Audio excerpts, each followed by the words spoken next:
Boa noite a todos, sejam todos muito bem-vindos a mais um Evangelho da Casa Espírita Eurípides de Barçanufo, da cidade de Franco da Rocha. Vamos agradecendo a Deus e a Jesus por mais uma oportunidade de estarmos reunidos através deste abençoado canal. E hoje nós vamos dar continuidade ao capítulo 6 do Evangelho segundo o Espiritismo, que tem como tema gerador o Cristo Consolador. E as reflexões será do texto da lição Advento do Espírito de Verdade, Chegada do Espírito de Verdade, Instruções dos Espíritos. E o Espírito de Verdade dá início com as seguintes palavras: venho como outrora, venho como antes, aos transviados filhos de Israel, trazer-vos a verdade e dissipar as trevas. Escutai-me.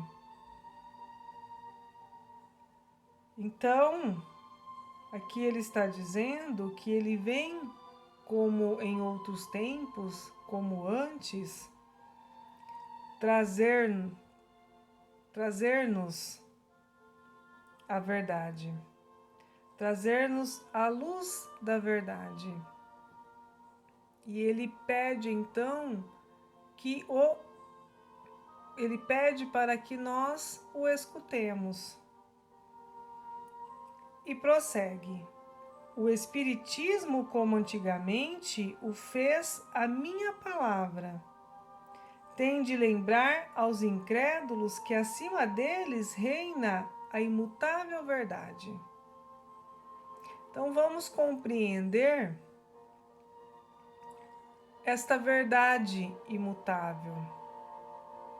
Esta verdade que não muda nunca. Esta verdade que é eterna. O Deus bom, o Deus grande, que faz germinem as palavras e se levantem as ondas.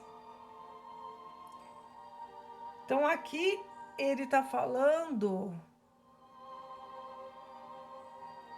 dos atributos de Deus, que ele é bom, que ele é grande, que ele é a causa primária de todas as coisas.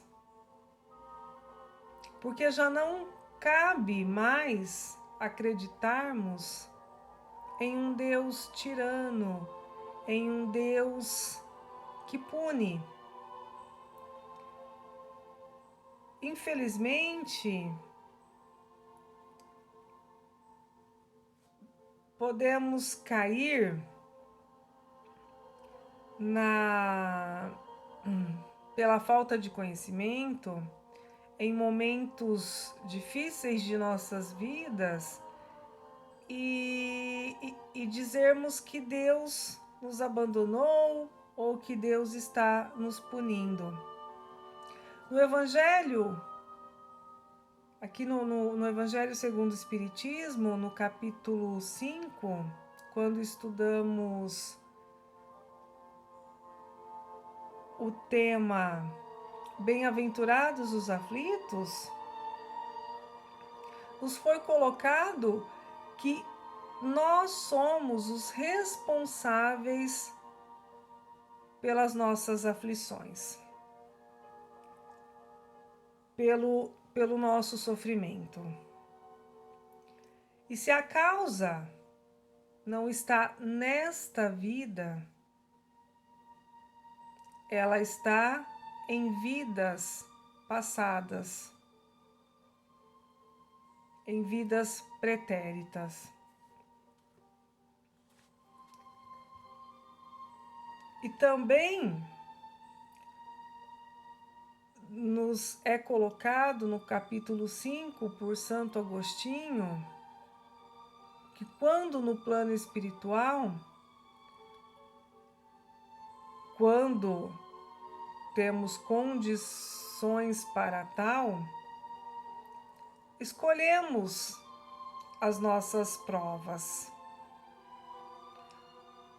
porque entendemos a necessidade de nos ajustarmos com a lei do Criador, outrora transgredida por nós mesmos.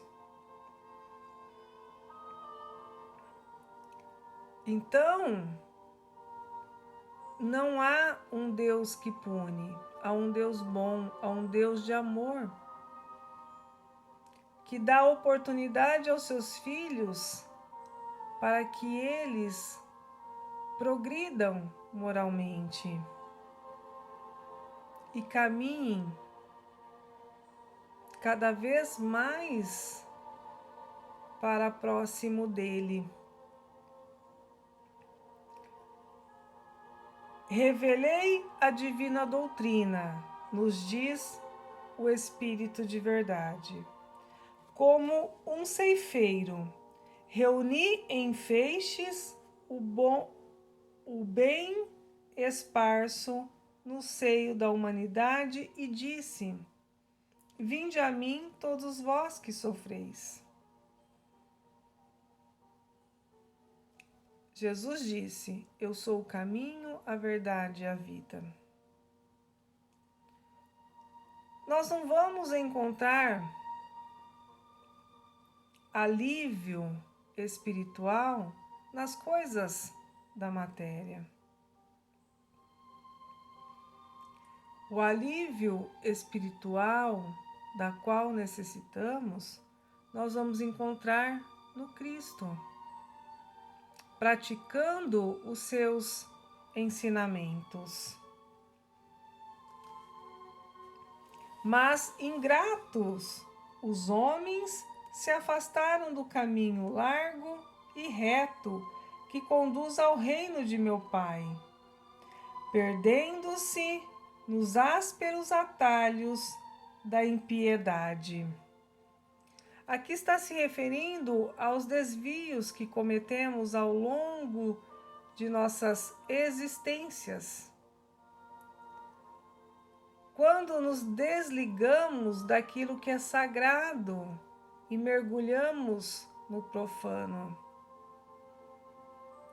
Quando ignoramos a porta estreita e escancaramos a porta larga.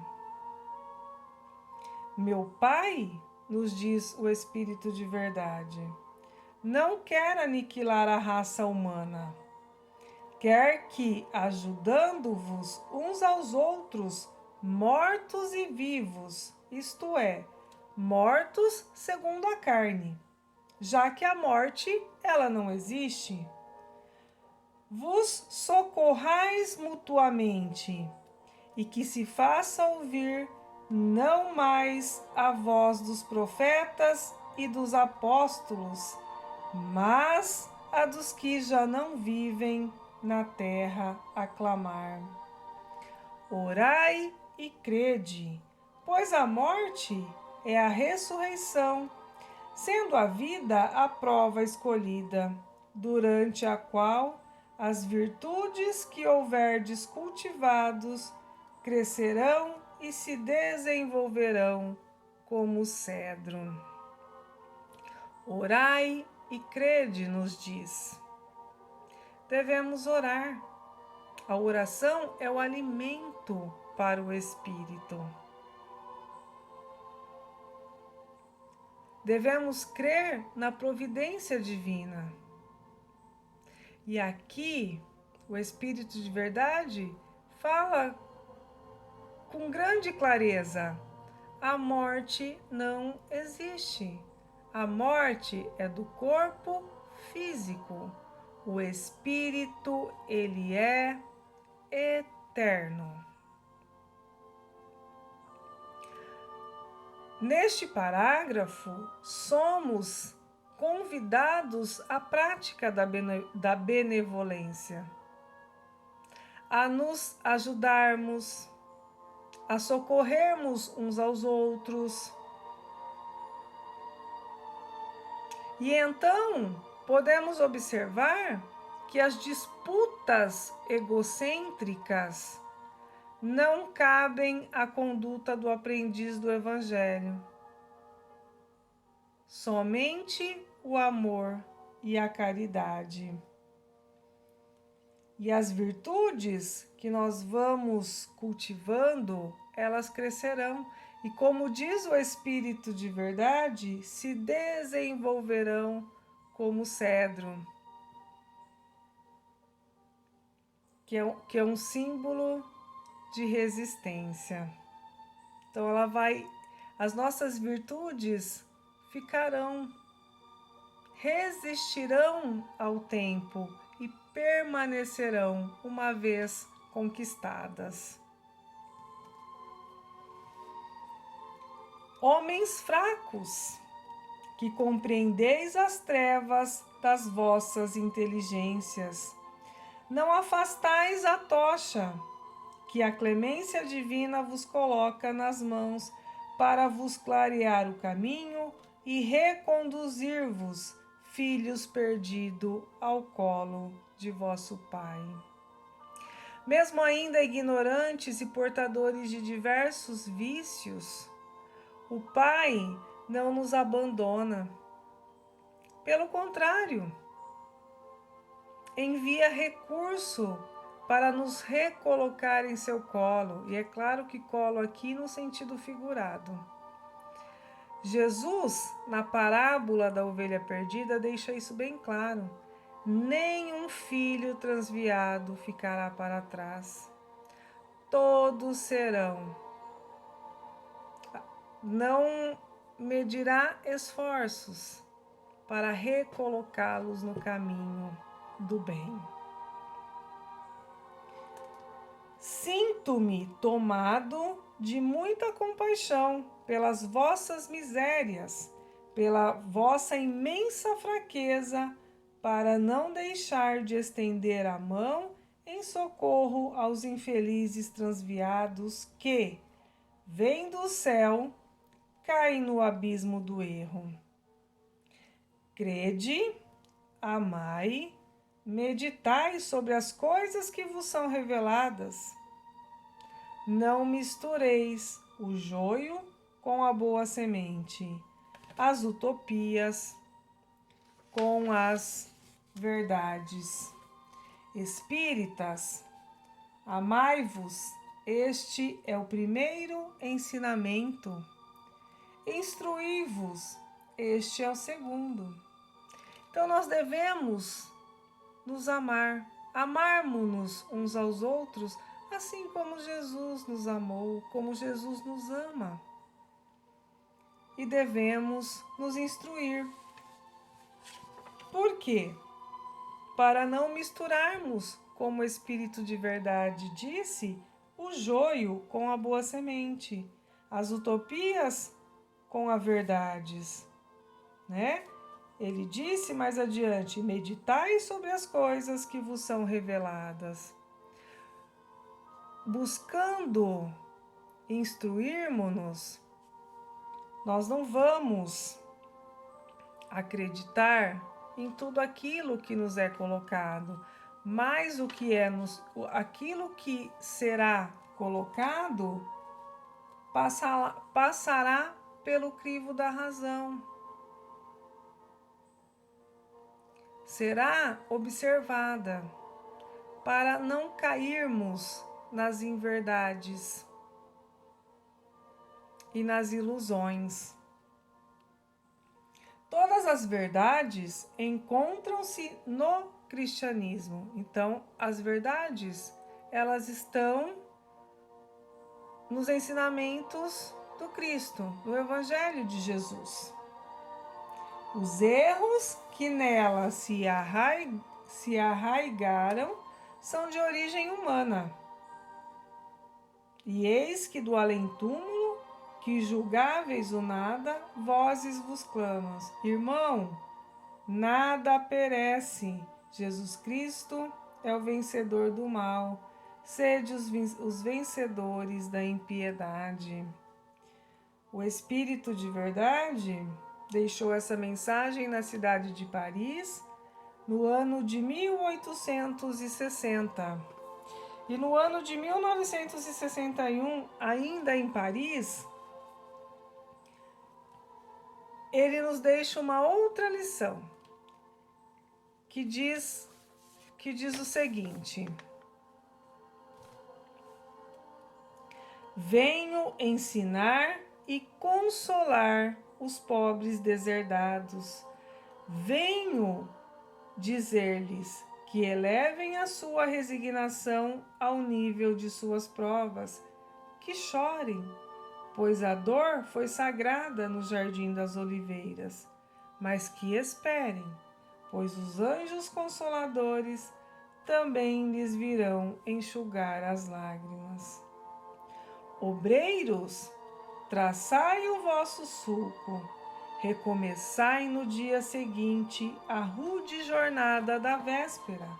O trabalho das vossas mãos vos fornece aos corpos o pão terrestre, mas vossas almas não estão esquecidas.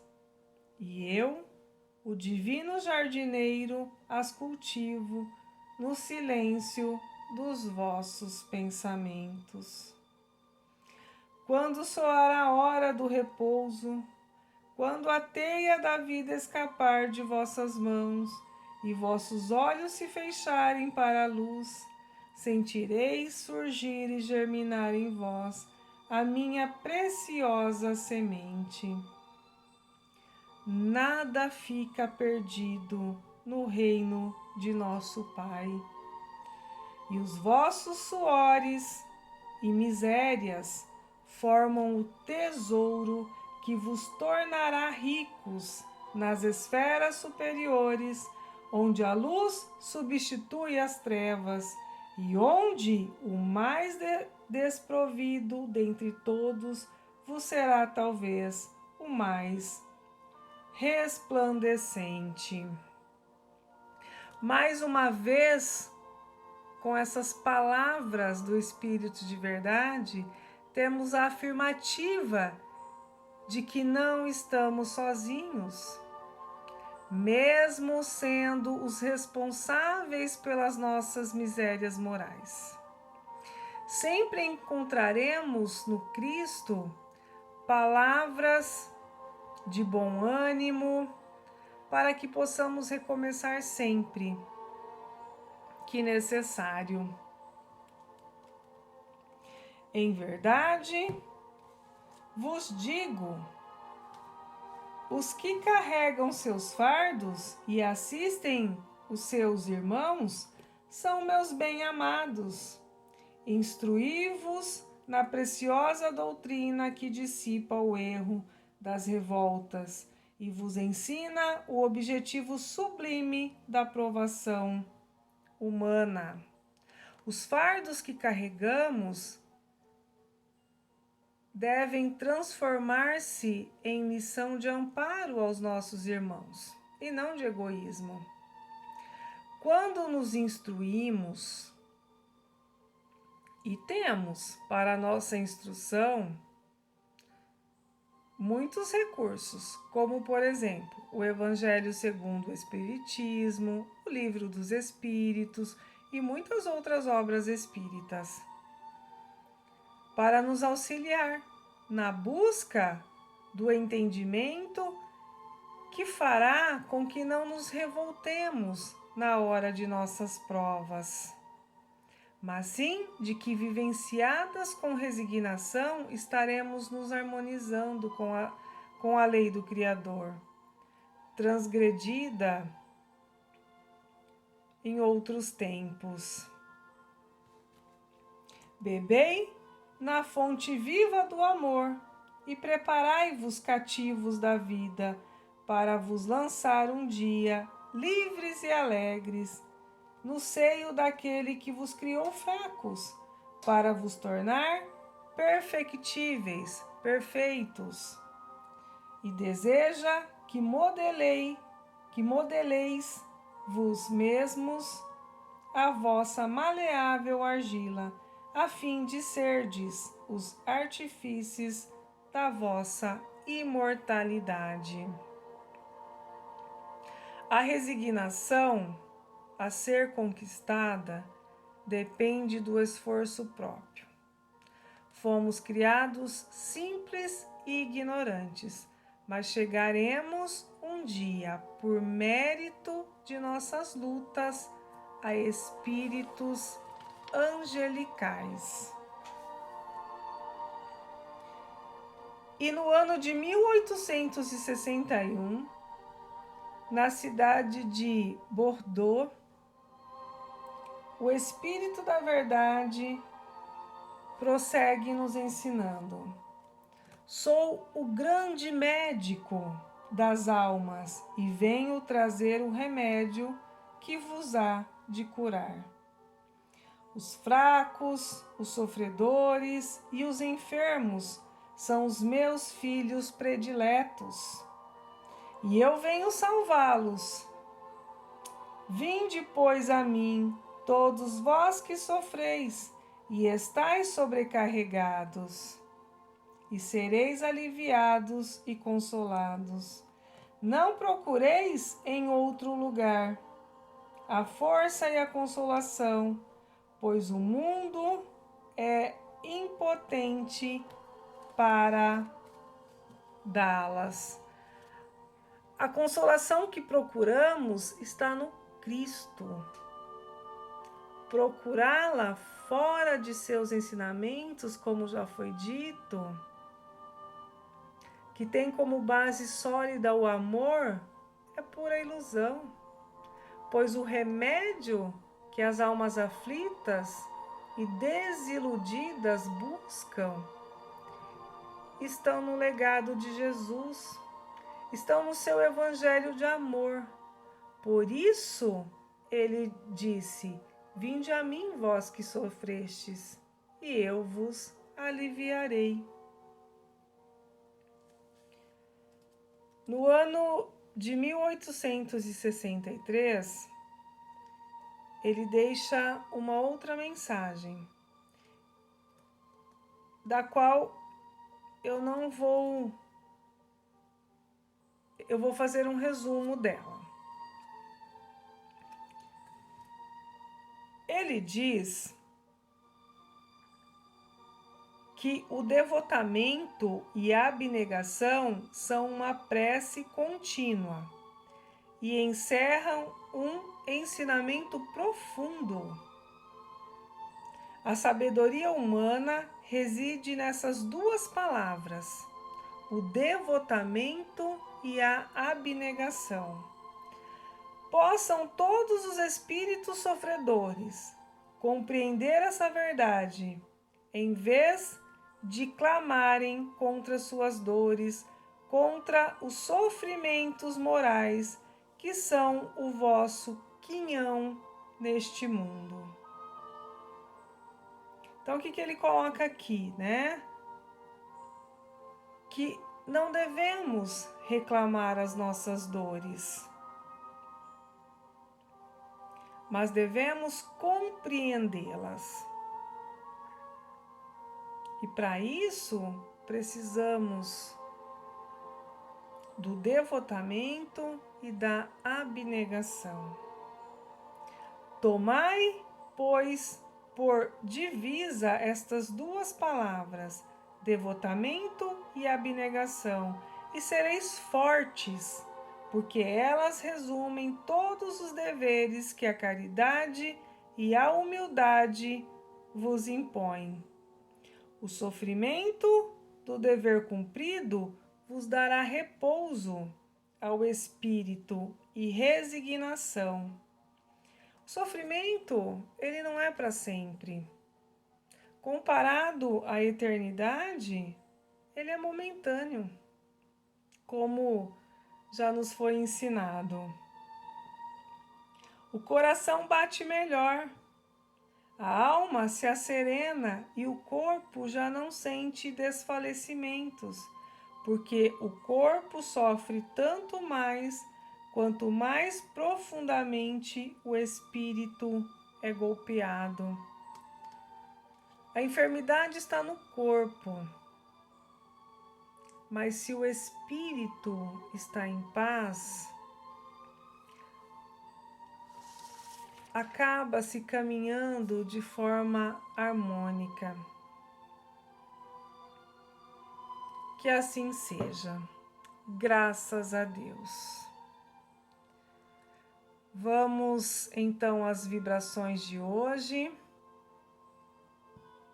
Vamos vibrando luz e paz para o nosso querido planeta Terra e por toda a natureza que propicia a nossa passagem de aprendizado nele. Vamos vibrando saúde aos enfermos do corpo e da alma. Vamos vibrando pelos hospitais, pelas UBSs, pelas UPAs, por todos os enfermos que lá estão e por todos os trabalhadores. Vamos vibrando união e reajuste familiar, que o perdão e a compreensão não faltem em nossos lares. Vibremos pelos trabalhadores e por todos aqueles nossos irmãos que encontram-se desempregados. Que a porta do emprego abram-se a cada um deles, para que possam, com dignidade, levar o sustento aos seus lares. Vibremos pelos nossos irmãos que vivem pelas ruas, vibremos pelas crianças, pelos jovens, pelos adultos, pelos idosos do nosso planeta. Vibremos por todos os governantes do planeta Terra, desejando que eles governem com amor, com empatia, colocando o ser humano à frente e que as suas mentes sejam iluminadas diante das decisões que por eles devem ser tomadas. Vibremos por aqueles que estão retornando à pátria espiritual. Vibremos por aqueles que estão retornando ao planeta Terra para mais uma oportunidade de aprendizado. Vibremos pela solidariedade e respeito entre as pessoas. Vibremos por nossos irmãos que encontram-se encarcerados.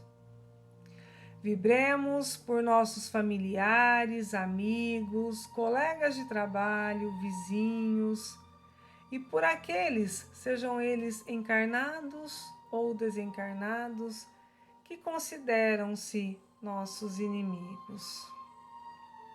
Vibremos pelo nosso lar e, com a permissão de Deus, vibremos por nós mesmos, para que possamos despertar para as verdades espirituais e assim enchermos-nos de coragem e confiança para fazermos as mudanças necessárias e resignação e compreensão para aceitar o que não pode ser modificado.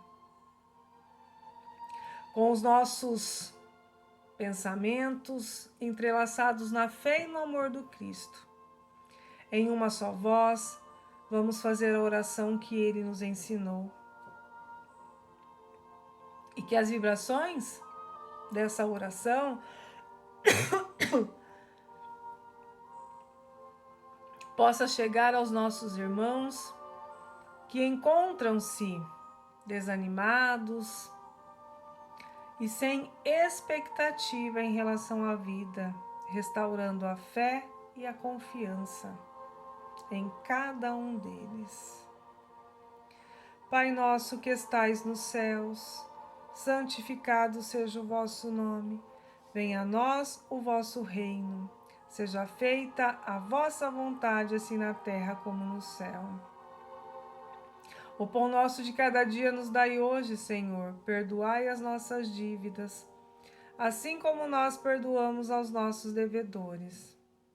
E não nos deixeis cair em tentação, mas livrai-nos de todo o mal, agora e sempre. Graças a Deus.